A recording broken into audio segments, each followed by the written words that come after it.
কেন আপনি গুপ্ত বললেন? এখানকার আবার বলতে দিচ্ছেন না, বলতে দিচ্ছেন না, আমাকে শেষ করতে দেন আগে।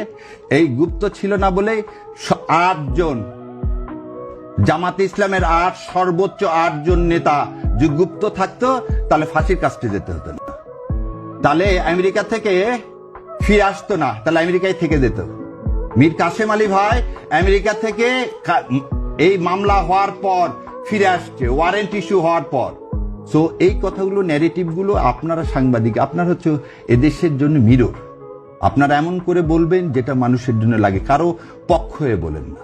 আমি আবার উত্তর দিব, আমি একজন সারিয়ার কবির। আর যদি আপনারা বলছেন আমি তো নতুন, ঠিক আছে, আপনাদের অবদান সবচেয়ে বেশি, ভালো কথা। আমাদের অবদান নাই, অবদান রাখতে তো কোনো অসুবিধা নেই। অবদান আগে যদি না থাকে এখন রাখতে কি অসুবিধা আছে? আর অবদান আমার আছে এ কথা বলবো না, যারা অবদান আছে কিনা যারা জানে এটা আমি লিখে প্রমাণ করবো না। 2012 সাল থেকে কোর্টের বারান্দায় যারা আছে তারা জানে জামাত ইসলামের সমস্ত বড় বড় নেতাগুলোকে কে মুক্তি করাইছে, কে শেষ জীবন বাজি রেখে বেল অ্যাপ্লিকেশন করছে। বাংলাদেশের ইতিহাসে not to arrest, not to harass প্রথমকে ইন্ট্রোডিউস করছে 2012 সালে এই শাহরিয়ার কবির। 2012 সালে এই শাহরিয়ার কবির মতিউর রিজার্ভ থেকে শুরু করে সবার বেলের অ্যাপ্লিকেশন করছে। আজকের আমির জামাতের 15 সালে মুক্তি দিয়ে আসছেন, আর আপনি আজকে বলতেছেন বড় বড় কথা। ছাত্র অবস্থায় নিজের ছেলের দুধের টাকা বাদ দিয়ে টাকা পাঠাইছে এই জামাত ইসলামকে, আর আপনারা আজকে বলেন বড় বড় কথা।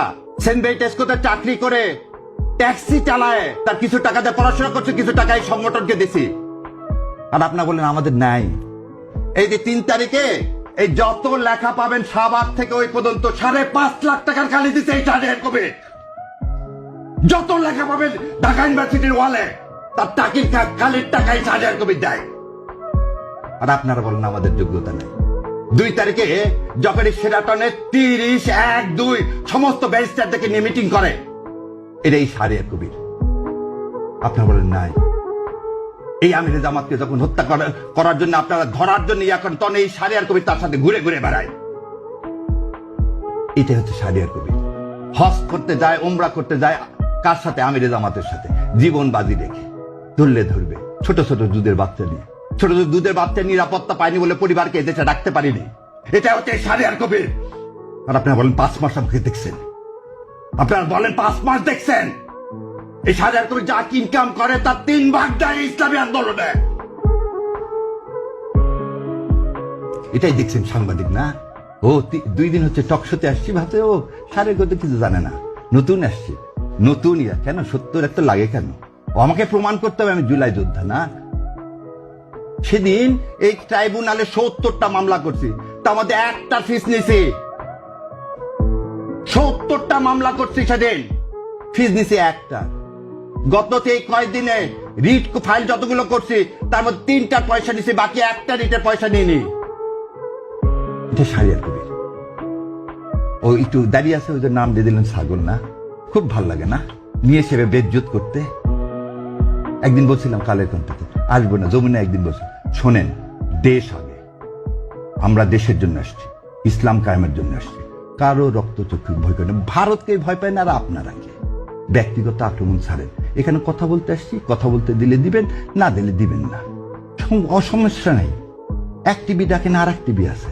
আপনার এখানে আজকে কি একটা দুঃখ নিয়ে চলে গেলাম, আর আসবো না, কি হবে? শেষ করতে দেন একটু। ওনার অনুষ্ঠানে গেছি একবার, তারপর আর ডাকেননি, যাইনি তো, ডাকলে যাও না। গ্লোবের আমি হচ্ছে লিগাল অ্যাডভাইজার, তারপর গ্লোবে যাইনি। গ্লোবাল টিভি লিগাল অ্যাডভাইজার, পুরো লিগাল গ্লোবাল টিভি না, গ্লোবের আমি লিগাল অ্যাডভাইজার হোল গ্রুপের, তারপর যাইনি। আর আপনি আমাকে বলতেছেন আমি শাহরিয়ার কবিরকে, আপনি আমার বলতেছেন গুগল সার্চ করতে হবে। দাদা একদম এই স্টেটমেন্ট দিলাম আমিরে জামাতকে সাক্ষী রেখে, আর আল্লাহ তো জানে যা যা বললাম, যে কোর্টে খোঁজ করে দেখেন। 11 নম্বর কোর্টে প্রথম আমি এই Shahriar Kabir not to arrest, not to harass করি, যাতে লোকগুলোকে জেল গেটে আর আটকায় রাখা না যায়। আর আপনারা আসছেন আজকে ডিটেনশনের, আজকে ডিটেনশন দেন, সেই ডিটেনশনের খবর আমি অনেক আগে রচনা করে দিছি। আর বলেন গুপ্ত, তখন কি আমি যা বলবো আমি জামাতে ইসলাম করি, সেজন্য আমার হাইকোর্টে ভাইবাতে ফেল করাতে চাইছে অ্যাটর্নি জেনারেল সাহেব। যা জাস্টিস ফরিদকে জিজ্ঞাসা করেন যে জামাত ইসলামকে সমর্থন করি বলে, মীর কাসেম আলীর মুক্তির জন্য যখন পার্লামেন্টে করেছিলাম সেই ছবি দেখা বলে এই ছেলে জামাত ইসলাম করে একে পাশ করানো যাবে না। আপনি তো আছেন বাংলাদেশে, আর সারা বিশ্বে দৌড়াইছি, সারা বিশ্বে দৌড়াইছি এই হাসিনা অটোক্রেসির বিরুদ্ধে। এর চেয়ে আর বেশি কিছু নাই। এই জাতির সবচেয়ে বড় কথা, যেই সাংবাদিক হন অন্ধ হয় না, আর আমাদেরকে এইভাবে ন্যাক্কারজনকভাবে অপমান করেন। আল্লাহ সম্মানের মালিক, সম্মান দিবেন, এবং এই সুযোগ করে দিলেন রাগ করে এই কথাগুলো বলার, এজন্য আল্লাহ শুকরিয়া আদায় করতেছি।